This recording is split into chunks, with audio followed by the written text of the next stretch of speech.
हमारे साथ भैया भी हैं, ये भी दिल्ली जा रहे हैं, हम भी जा रहे थे। एक पत्रकार हैं, आप देख रहे हैं पिछले 10 दिनों से हम पॉजिटिव खबर आपको दिखा रहे हैं, अच्छी अच्छी चीजें दिखा रहे हैं। आप लोग कहते थे ऋतुराज हमेशा विवाद में रहता है, विवाद में रहता नहीं है, आप लोग विवाद में डाल देते हैं। पिछली बार रमन राही से, प्रतीक परमार से मेरा पंगा हुआ था, मेरे घर तक आ गया था, बहुत सारे लोगों से पैरवी करवाया था। इस बार प्रतीक बेचारा कुछ नहीं किया है, उससे हमारा कोई गिला शिकवा नहीं है। इस बार फिर से रमन राही मुझे टॉर्चर किया है। मैं आपको बता दूं कि रमन राही मेरे फेसबुक पेज पे जाके देखिए, एक वीडियो पे कमेंट किया है कि पटककार साहब पटका खाया तो सुधर गया। तो मैं वहां पे सिर्फ उन्हें यही बोला महाशय को कि अपने वाणी पे संयम रखें। तो उन्होंने कहा कि हमारे पास कॉल रिकॉर्डिंग है, आप श्री राम मत बोलिए, आपके मुंह से शोभा नहीं देता है। एक बात बताइए, एक बार उन्होंने मुझे कॉल किया था, बोला था कि श्री राम बोलिए, तो भगवान दिल में बसते, ठीक है, हमेशा क्यों बोलूं? और आपकी बात पे मैं क्यों बोलूं? मेरी जब मन होगा, जब आस्था होगा तब बोलूंगा। पहली बात तो ये रिकॉर्डिंग उनके पास होगा। दूसरी बात, फिर भी मैंने बोला था जय श्री राम। दूसरी बात कि ये मुझे हमेशा पटकाकार साहब इस तरह से कई लोगों के सामने मेरे बारे में बोल रहे थे, मेरे को कमेंट किए, बोले चलो इग्नोर करो। पहली बार कम से कम 10 कॉल मेरे पास आया है कि ऋतुराज बाबू आपको रमन जी आपके विद्यापति में आके पटक पटक के मारे थे, ऐसा ये सब बोल रहे हैं कि ऋतुराज को पटक पटक के उसके क्षेत्र में जाके मारे। बताइए कि कौन रगड़ा कर रहा है, हम कर रहे हैं या वो कर रहा है? मैं आप सबसे पूछना चाहता हूं, इसलिए मैंने स्टेटस लगाया था कि जो लोग, रवि भार्गव सर हमारे सीनियर, अगर आप वीडियो देख रहे हैं, संजीव सर, श्रीजय भाई, अदर लोग जो भी उनके समर्थक हैं या मेरे समर्थक हैं, इस बार मैं किसी की बात नहीं मानूंगा। ये हर जगह मेरा बुराई करते हैं, हमेशा मेरे को उंगली करते हैं, ये अपने आप को 30 मार खा समझते हैं। ये एक दिन मुझे कह रहे थे कि मेरा 2 मिलियन 4 मिलियन व्यूज आता है, तुम्हारी क्या औकात है? भाई हर चीज व्यूज ही मैटर नहीं करता है, कुछ चीजें ऐसी होती हैं, पैशन भी मैटर करता है। नाम कमाओ, अच्छा आप कमाते होंगे फेसबुक से पैसा, रमन राही, हम नहीं कमाते हैं, ठीक है, हम सेवा करते हैं। इस लाइन में अगर आपसे सेवा संभव नहीं है, कमाने के लिए आए हैं तब तो ठीक है, अगर सेवा के लिए आए हैं तो प्लीज ये सब मत करिए। व्यूज मैटर नहीं करता है, हम सेवा के लिए आए हैं, हम लोगों के साथ न्याय पे विश्वास करते हैं, आपकी तरह नहीं।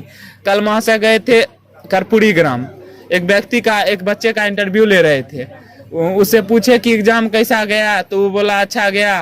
तो बोले अब क्या करोगे एग्जाम देने के बाद? तो वो कह रहा था कि अब ब्याह करेंगे। तो ये क्योंकि ठंडा लग रहा है, दिन नहीं कट रहा है।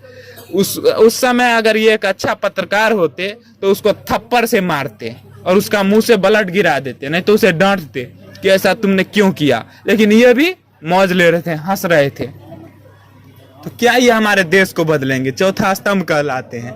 उसके बाद ये महाशय खुद मुंह से बोलते हैं कि मेरी गर्लफ्रेंड मुझे पैसा देती है तब हम घूमते हैं।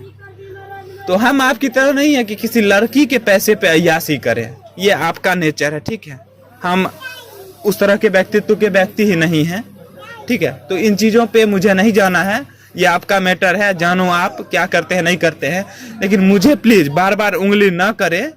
और हाँ, आप जो कहते हैं कि पटक पटक के मारे थे, मैं आपको ऑडियो में बात करवा के सुना दूंगा। क्या किया, मेरे फोन मोबाइल में जेब में डाल के हल्ला करने लगा, चोर चोर चोर, 2-4 ठूसा दिया। ये और प्रतीक को हम भी दिए ईटा से, बेचारा को यहाँ पे लगा था।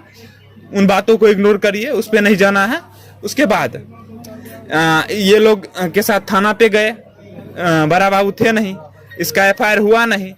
और ये जो है भारद्वाज, जो है पुलिस का चमचा, रत्नशंकर भारद्वाज, उसके दम पे कुदक रहा था, वो चला गया बेचारा, वो इस मामले में पढ़ना नहीं चाहा, तो यहाँ से ये भागना स्टार्ट कर दिया। फिर मैंने इसका चाबी छीन लिया, सारी इसकी हवा गायब हो गई। उस समय से मेरे पैर पे गिर गया, कहना इसकी माँ बहन से प्यार करता होगा, पूछना कि ये माफी मांग रहा था कि नहीं मांग रहा था, पहली बात। दूसरी बात, मेरे गांव से लगभग 20-50 लोग आने लगे जब इसको पता लगा, डरने लगा तब।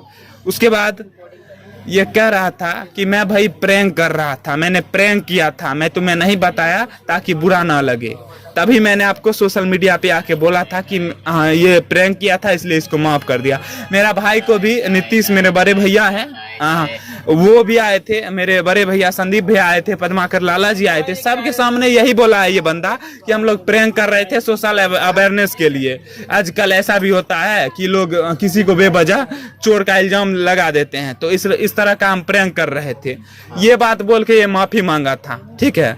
एक्चुअली क्या हुआ था, उधर से आया था और सीधे हमारे जेब में मोबाइल डाल के ये रमन भाई और प्रतीक मराठ दोनों मुझे ठेल दिया था, नीचे ठेल दिया था, मैं गिर गया। तो यही ये सबको कहता है कि मैं पटक गया था। रमन भाई अगर तुम पटकने की बात करते हो ना, पहले मेरे बारे में जान लो कि मैं कोई भिखमंगा का औलाद नहीं हूँ, मैं ऐसे बोलता नहीं हूँ। मेरे हिसुआ नवादा में घर है, ठीक है, मेरा राजस्थान में घर है, मेरा गांव में घर है, करोड़ों की संपत्ति है, ठीक है, मऊ बाजार में मेरा जमीन है, मेरा हॉस्पिटल है, ठीक है। और हाँ, तुम भी ब्राह्मण हो और मैं भी ब्राह्मण हूँ, तो इसलिए मुझे कमजोर समझने की कोशिश मत करना। ये मत समझना कि इसका माता पिता नहीं है तो तुम इसको इसकी कमजोरी का फायदा उठा लोगे, ठीक है। अगर तुम एक मर्द का औलाद हो ना और एक बाप का औलाद हो तो हमारे क्षेत्र में आओ, या जहां बुलाते हो मैं आऊंगा, और अकेली पंगा लेना। ये नपुंसक की तरह सबको बोलने से नहीं होता है, ठीक है। तुम्हारी तरह भरुआगिरी करके नाम नहीं कमाए हैं, ठीक है। ये कभी क्या करेगा, एक बच्चा को सिखा देगा कि बोलना कि सर जी मैडम जी का ढील हेर रही थी, और बच्चा को सिखा देगा, बोलेगा गाछ पे चढ़ जाना, कुछ इस तरह का एक्टिविटी करेगा ताकि इसको व्यूज कमाए। ये तुम्हारा धंधा है। मैंने क्या बोला, मैं धंधे के लिए नहीं कमाया हूँ, पूर्वज ने मुझे दिया है, नमक रोटी में मुझे दिक्कत नहीं होगी, ठीक है। मैं कमाने के लिए इस लाइन में नहीं आया हूँ, मैं कुछ अच्छा करने के लिए आया हूँ, कुछ सीखने के लिए आया हूँ, ठीक है। तो तुम भरुआगिरी करो और एक बाप का औलाद हो तो मेरे क्षेत्र में आओ और हमसे अकेली पंगा लो, भरुआगिरी मत करो। आया था और पटक दिया था तो बेचारा प्रतीक तो मार खाया, और ये साइड रहा, ये हमेशा दो को लड़ा के तीसरा ये मजा लेने वाला काम करता है। और लास्ट में माफी मांगा था कि हम लोग प्रैंक कर रहे थे, नहीं तो उस दिन ये घर इसका लाश ही वापस जाता, ये जिंदा वापस नहीं जाता, ठीक है। तो बाबू पत्रकारिता करते हो तो पत्रकारिता करो, भरुआगिरी मत करो और अपने औकात में रहो। इस बागी में 20 लोग हैं और सैकड़ों लोग मेरी आवाज को सुन रहे होंगे। मैं किसी बेस्या का औलाद नहीं हूँ, ठीक है, मेरी बात को समझ रहे हो ना, और सभी लोग सुन रहे हैं। मैं किसी बेस्या का औलाद नहीं हूँ कि तुम मुझे कुछ बोलोगे और मैं सुनता रहूंगा। मेरी माँ उस समय एक सीता माता थी जो उतना दुख करके और इस धरती पे रही थी और एक इतिहास रची थी, और ठीक वैसी ही मेरी माँ थी। मैं आपको बता दूं, जो दर्शक मेरे देख रहे हैं, 16 वर्ष की उम्र में मेरी माँ का शादी हुआ था और 18 वर्ष की उम्र में मेरा जन्म हुआ। मेरे पिता इस दुनिया से चले गए, मैंने नहीं देखा।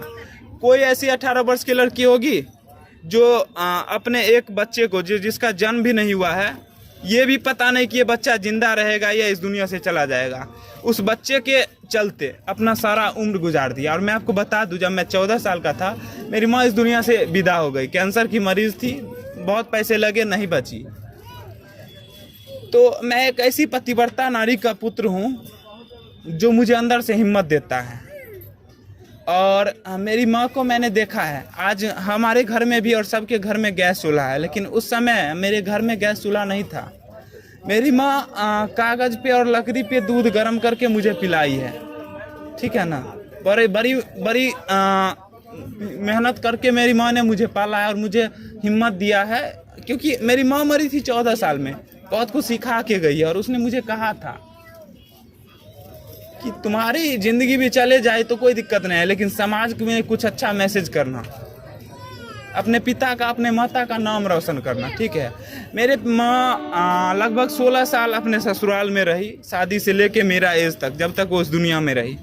16 साल में मित्रों, जो लोग देख रहे हैं, मेरे पिता के मरने के बाद मेरी माँ सिर्फ 4 बार गई अपने मायके। एक बार अपने बहन की शादी में, एक बार भाई के शादी में, और 2 बार ऐसे गई। एक बार नाना जी का ऐसे भी नहीं गई, जब कोई नानी जी एक बार बीमार थी तब, एक बार ऐसे, 4 बार गई।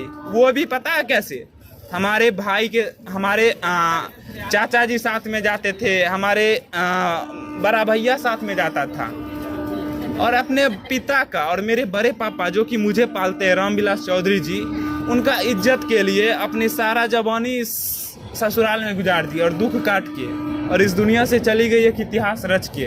तो मैं एक ऐसी सती सावित्री और ऐसे वीर का बेटा हूँ, ठीक है। तो मेरे को गिराने की कोशिश नहीं करो, और मुझे ये सब मत समझना कि कमज़ोर हूँ। मैं मिट सकता हूँ लेकिन गिर नहीं सकता हूँ। तुम जितना गिराओगे मैं उतना उठूँगा। और पता है, घंटा फर्क नहीं पड़ता मुझे, जितना विरोध करते हो ना और हिम्मत मिलती है। देख रहे हो मैं जा रहा हूँ, ट्रेन में भी बोल रहा हूँ, नो हेजिटेशन। क्या हेजिटेशन दोस्तों, बस इन्हीं शब्दों के साथ मैं अपनी वाणी को विराम देता हूँ। और सीख लो कुछ संस्कार रमनडाही, तब पत्रकारिता करो यार।